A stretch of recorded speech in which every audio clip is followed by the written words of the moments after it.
Right now, we're seeing a tech sentiment score of plus 0.75, which is striking, especially against a backdrop of a momentum drop at minus 0.60.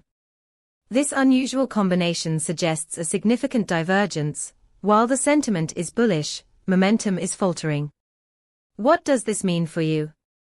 Our API returns nuanced insights like this, breaking down sentiment into 18 semantic clusters, helping you pinpoint where the excitement is coming from, even as broader trends trend down.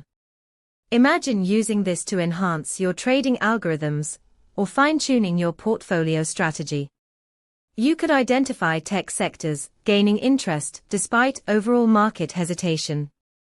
To dive deeper into how you can leverage this, check out our documentation at pulsebit.lojenterprise.com/docs. Let's uncover the trends together.